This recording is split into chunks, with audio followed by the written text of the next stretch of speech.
Yo, what's up guys? Welcome to today's video. Today we're going to be running through one of Dopa's most recent games on his current rank 6 account in Korea. He's grinding for rank 1. He's only 100 LP off rank 1 Korea at the end of the season. And Dopa's not really known for doing these end of season grinds for rank 1. It's pretty obvious though. He hasn't been streaming for over a month. He's just been flat. Look at these games. Like this is like over 1.5k games or something. My maths is terrible. But he's played a lot of games. He's usually doing these high win rates. He's only got an overall 53% win rate. So you can see here, Dopa just said, fuck it, man. I'm going to grind it out, play a lot of Unsealed Spellbook Orianna. And that's pretty much his default as of late. He's going to drop back to the Twisted Fate if he has a favorable matchup, something like a Zoe. But most of the time, he's locking in that Orianna, especially since the buffs. So today, I'm going to be breaking down some of his tips and tricks he uses to climb with. You can see this GPI on Mobalytics. This looks absolutely perfect. And also guys, for this video, I'm going to be giving away some exclusive LPP High Noon Darius Chromas and Champion Kits. So if you're looking for that, leave a like in the video and put a comment down below. Probably put something funny, maybe Dopa related. I'll pick you out. I'll let you know who I select on next video. So now without further ado, let's just jump straight into the video and start breaking down some of the things he does that hopefully you guys can pick up on and use in your own gameplay. Rune page setup is going to be the Unsealed Spellbook. Magical Footwear and Biscuit Delivery with the Time Warp Tonic. These two synergize very well together for optimal sustain in lane. Mana Flare Band and Scorch is the secondaries. A lot of Oriannas like to go for that Transcendence for the extra CDR. But Dopa wants that Scorch just to get a little bit more harass in his laning phase to poke out this Lucian. This Lucian is a very skilled player. He has been top 10 numerous times, and this matchup actually favors the Lucian. Lucian is known as a specific counter pick to the Orianna due to him being able to dash away from the ball. So it's going to be very interesting to see how this lane starts out. Both lanes starting with the Corrupting Potions, of course. It's going to be very, I guess, beneficial to them both for the mana sustain and the poke and harass that you can get from those autos. So you can see how the wave is going to start out. Dopa's not really dishing anything out. He should start his Q and look for a poke onto the Lucian just to start with. Auto Q. As he loses the trade, the Lucian starts the E. Not really too sure how that trade went out. I think it could have went better on both sides. I think Dopa tried to play it a little bit too aggressive. The jungle matchups Olaf into Lee Sin. They both can get early ganks off. Lee Sin more so level 2. Olaf, he can actually, they both can do level 2, level 3 ganks. You can see here the Lucian zoning away Dopa. Orianna, of course, has a great range. You don't really need to take really aggressive trades early on Orianna. You can let the wave shove into you. You're into no rush if you have unfavorable matchup level 1, level 2. Things like the Cassiopeia, things like Lucian. Just keep your spacing a little bit too far away. Use your Q to zone and harass and to CS with. So he's going to be pushed in under tower here. Gonna have to drop a couple of minions, but at the end of the day, it's not going to matter too much.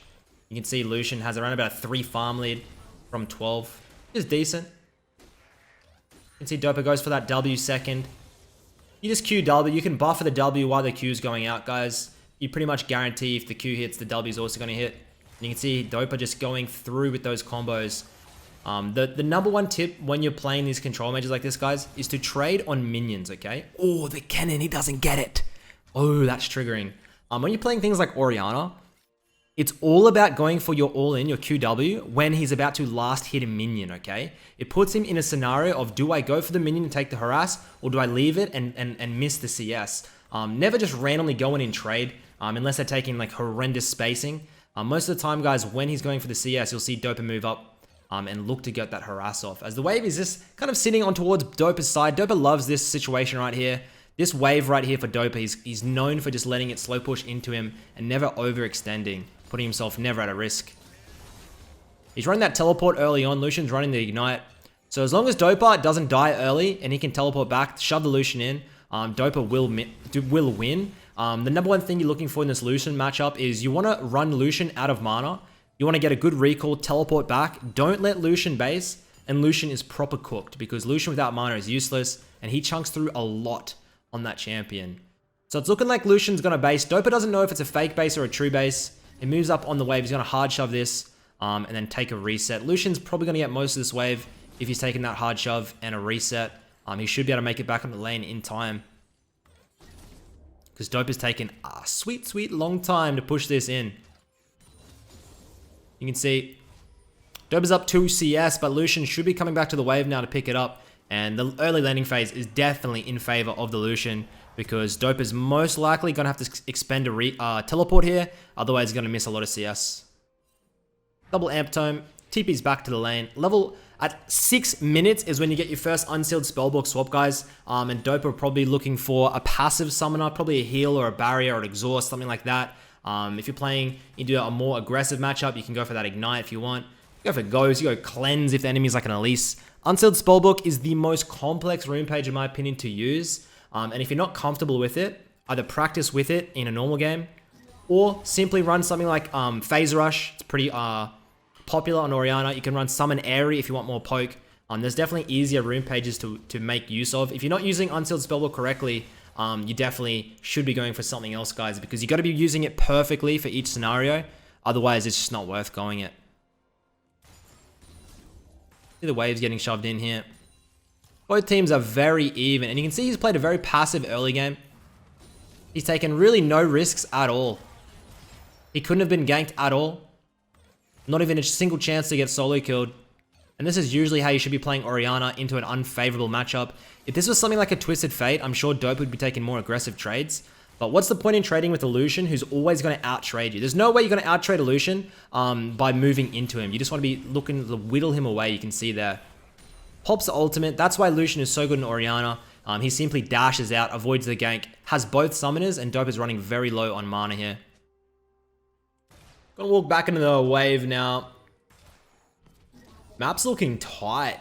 10.3 to 10.3k gold by both teams. Dope is starting to poke him away, but at the end of the day, if you have no mana, you only really have those auto attacks to assist you. And he has the Unsealed Spellbook change, so I'm interested to see what he does now as the Olaf picks up the Nautilus. Does he change summoners? I'm not seeing, and he does. Oh my days, look what he's gone for. It's the... I never know what the hell this one's called. Chivalry? Chivalrance? I don't know. It gives you mana. Look at that. He's back to full mana. Genius. Genius play by Dopa. If he recalls after that, I swear it's a waste. But at the end of the day, it's there if you need it, guys. And he's not going to recall. He's probably going to shove one more. Man, that's kind of 12 head, eh? These are things I never think about. Even when I've used Unsealed Spellbook hundreds of times, and I've almost never used it like that for the lane, for the mana, to get a little bit of a lane advantage. I probably should. I reckon on Twisted Fate, to use it for an ultimate or something would work wonders at level 6. God, I'm such a noob, actually. Fuck. Okay, so he's going to get the base in. Goes for the Seeker's Arm Guard. Hashinshin's favorite item. Going to be like...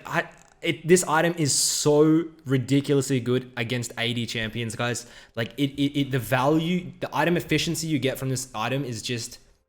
It's bonkers. Like, Hashinshin gets so triggered at this item because of how good it is. And I do agree, it's such a good item.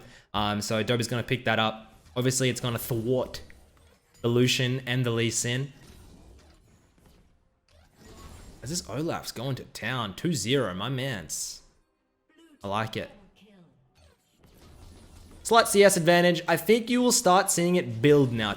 Oh, triple kill from Olaf. You'll see this. Oh, the Lucian did roam bot side though. Is he going to get one? Are you going to get two? He gets traded on. Oh, the Lucian gets the double kill. Well, this game just got spicy.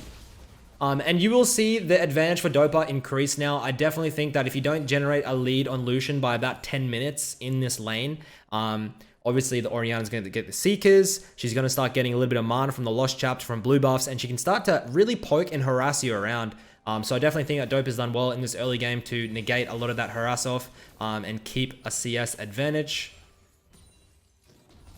As the bot side moves mid, this is pretty common. The Lucian roamed the bot, so it's always more efficient for the bot lane to teleport mid, pick up the wave, and then they'll swap back when the time is correct and the time is right, so they don't miss farm.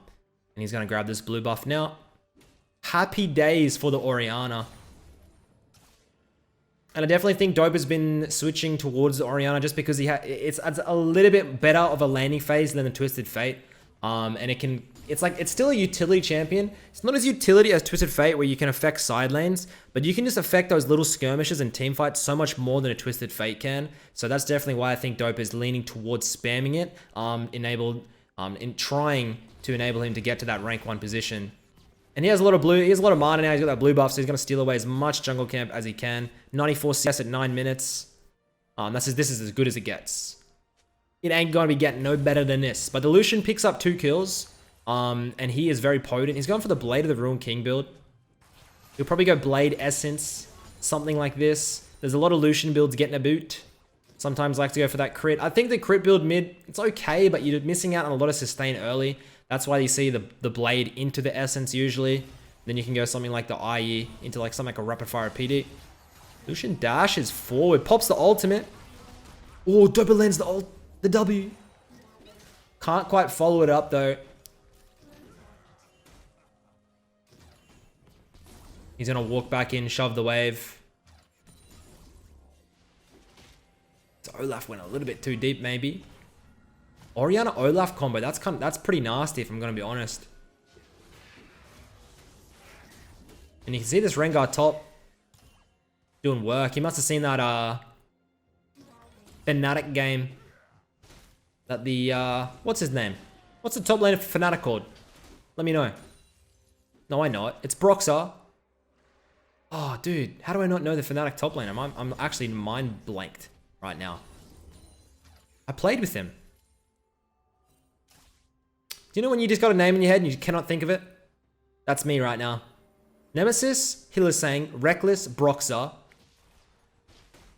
God damn. I've quite possibly had a stroke and I cannot remember it. I'll have to Google it after this game. I literally watch their games. As the skirmish is about to break out. Dopa has no ultimate here though. This should be a team fight win, surely. Olaf going a little bit too deep there. They should be able to get that. Cutly flashes over. Dopa really doesn't get too much. He picks up the Nautilus kill. It's Bwipo, by the way. His top laner's name is Bwipo. Please don't flame me, guys. I watch every pro game. I should have known that. Gimgoom dismantled him. My favorite team is actually FunPlus. I think FunPlus is going to win Worlds. FunPlus versus G2. I'm going to be in Paris, guys. If anyone's around the games in Paris this weekend, let me know. I'll be around. Come say hi. Come give me a kiss on the forehead. Don't. I'm just kidding. Don't do that. Take a pic. We'll say hello. Did he really TP? Pick up a kill bot lane? Okay, well, free kill. So Dopa's actually going to shove this bot lane, ping his bot to go mid just because it's more efficient. What's the point in swapping instantly when it's already there? So he picks up the wave, then he runs mid now. I thought he actually might shove one more bot lane wave, let Ezreal pick up mid wave, and then they'll swap back. But looking like he's hiding out in the brush here. Ooh, 2-man ultimate. There's no way they lose this now. That just looks too easy, doesn't it? I swear when I play Orianna, like these scenarios just never open up to them. Like it just never opens up for me. But he hides in the dragon pit. Perfect ball placement. Bob's your uncle, grabs a double ultimate, and that's going to enable him to get the Mountain Drake, which is huge for this team. Mountain Drake is one of my favorite Drakes to get. The thing about Mountain Drake is if you get one of them, you pretty much open up Baron rushes. You open up, you can do a 20-minute, like, in lower elos, people don't really know when you can do Baron, when you can't. If you have a Mountain Drake, it's almost always yes, you can do it. It helps so much. And in lower elos, sometimes you get 30, 35 minutes. No one's even touched the Baron. When they could have just 20-minute Baron rush with the control ward. It's really insane how much of a win condition the Nash can be, the Baron, but nobody really seems to go for it. If you're playing something like a Cassiopeia, you get a Mountain Drake, instantly in your head, you start thinking, okay, let's go for a 20-minute Baron 2-man with my jungler, if my jungler's an Olaf. Because yes, with a blue buff on Cassio, you can 2-man that, no doubt in my mind. 140 at 13, the CS is looking beautiful. He'll back in here. Dude, he's got so much gold income this game. Holy shit. 3k gold lead for the blue side, which is Dopa's team. Picks up the Sorks. Picks up a Blasting Wand. Picks up a Blasting Wand. What are we building? I couldn't imagine a Void Staff would give you much here. Banshees might be okay. But still not the greatest. I'm pretty intrigued as to what this is going to build into.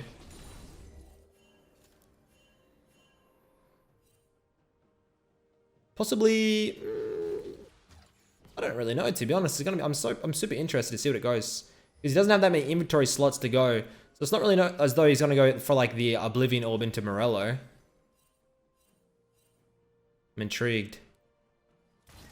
Running down mid here. You'll see him continuously push this mid wave in, then move towards wherever his jungler is and look for a skirmish.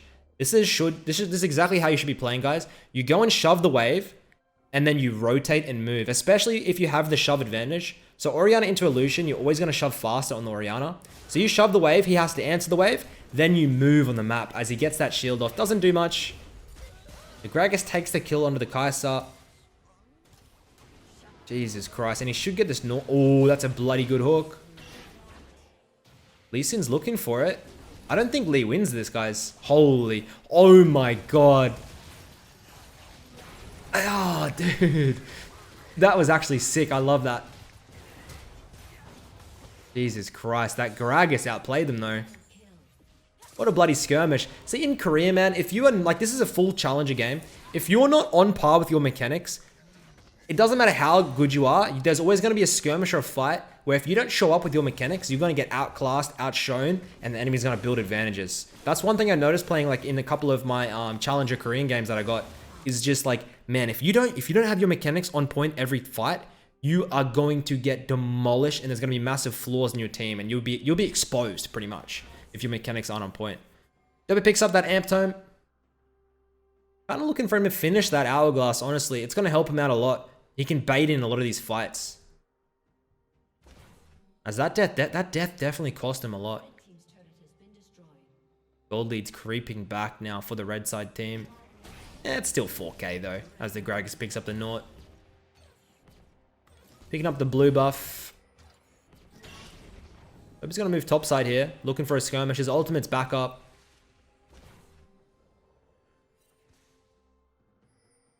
We did see an Orianna game actually come out of caps in the semis, I believe. He looked pretty clean on it. I think he went Unsealed Spellbook as well.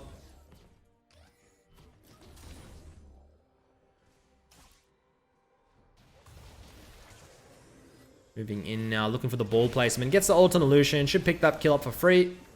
Lee Sin, of course, is a broken champion. Dashes away. It's funny, like, Lee Sin in high elo is one of the most broken champions. Just because it's like impossible to react to. But you don't really understand how strong Lee is until you verse a good Lee. Like in like Diamond Lee Sins, like compared to very like challenger Lee Sins, like people like Broxer and stuff, people like Clid, oh my, there's nothing you can do. You cannot react. There's too many dashes the champion has. The instant dash kick is just undodgeable. Driving the mid waves in now. That's a beautiful CS discrepancy on Illusion. More importantly, is experience. He has a 2-leveled lead on Illusion. Whenever you look at like team and see how your team's doing, look at the levels a lot of the time. If your whole team is all up a level or 2 each, you can literally just force a fight. And there's almost no scenario where you're going to lose if you have that type of level advantage on your opponents. Should always be keeping note of not only your team's items, but also your team's levels. It's very important to look at. If your team's down in levels, like say your whole team's like level 10s, level 9s, compared to that enemy team who has 2 level 11s, maybe just slow it down a little bit till your team hits those like level 11s, that level 2 ultimates, just to make sure. Like these are all things, like small things you can be looking out for that are going to improve your game. That doesn't really, it just takes a little bit more awareness.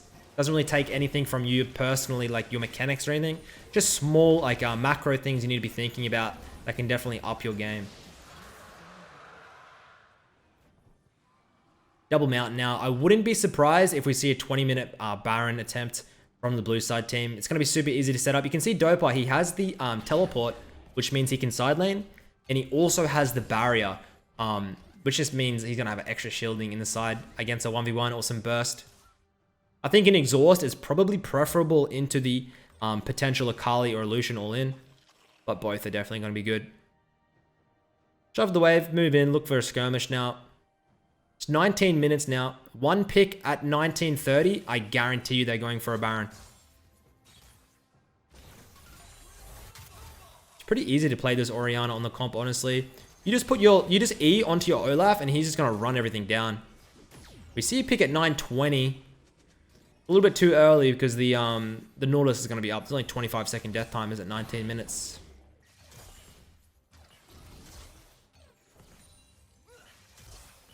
but you can see there's not that much side laning. As opposed to if he was playing Twisted Fate, he'd be in the side lane a lot more often, guys. Picking up a little bit more farm. I assume in this game, he'd be a lot more farm on something like Twisted Fate. Probably looking at about 200 by now in the side lane.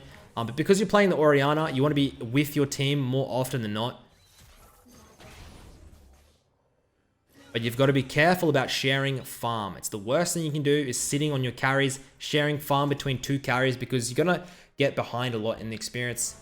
And it's one of the massive things I get triggered when I watch lower elo games is everyone just ARAM stacking when the side lane, like when the side lane's getting eaten and everyone's stacking on top of each other. I want to punch my monitor a lot of the times.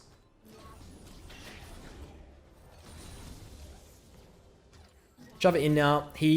So he did go for the Morello. Sorry, I missed that actually. He did end up going for the Morello, funnily enough. There's not much healing on the red side. I can literally, if you listen closely, you can hear LS screaming. You can hear him molding from a mile away. At the end of the day, the Morello upgrade, statistically, it is quite bad. Just because the raw upgrade for the health is not worth it, stat-wise. But I always like that. The extra health a lot of the time, it does feel so nice for that extra sustainability. The healing reduction in the enemy comp's not that big, and you can see they get the pick onto the Lee. One pick on the Lee Sin with a double mountain. There's no doubt in my mind they should attempt the Baron.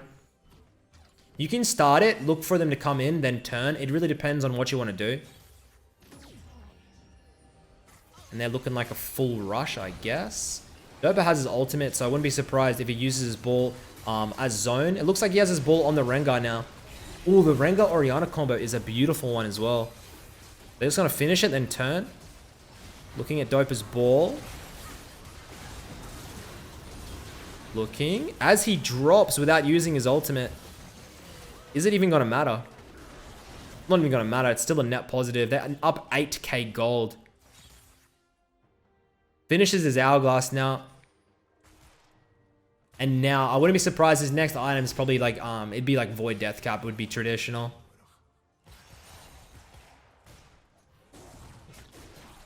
Rengar Bruiser, I like it, actually. He should die if this Lee has any skill. Should be dead. Grabs that shutdown. Ezreal's just chilling in the mid lane. There's 0-8 Ezreal going to town in the mid lane tower. And even though there's Ezreal is 0-8, his CS is nice, his experience is nice. He's not inting. He's a level advantage on his opponent. It really doesn't matter how many times he's died. He's still keeping pressure and he still dishes out a shit ton of damage.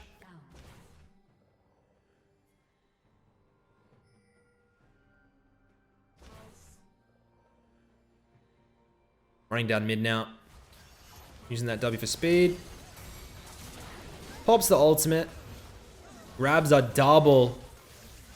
Looking for the Kai'Sa. Dude, Gragas is clean. Triple kill to the blue side. That's a full 4-man wipe. There's only Lee Sin left. Does anybody have this? Nobody has the Baron though. Looking like they're going to look for the end. They should be able to, as long as this Lee doesn't do anything spicy. He has ultimate. Lee's got to look. He gets... Dude, is Lee going to go for it? I think like he has to go for it. Lucian's up in 5, actually. I don't think they can get it. Beautiful kick coming from Lee. And they've got to back off. Really hard to chase into the Orianna here. To be honest with you, they should just 5-man group. 5-man group, put the ball into Olaf or Rengar. Rengar jumps in, Olaf jumps in, just ult. There's no way you lose that fight. There's no bloody way. Just 0-9 Ezreal. He's so confident, I love it.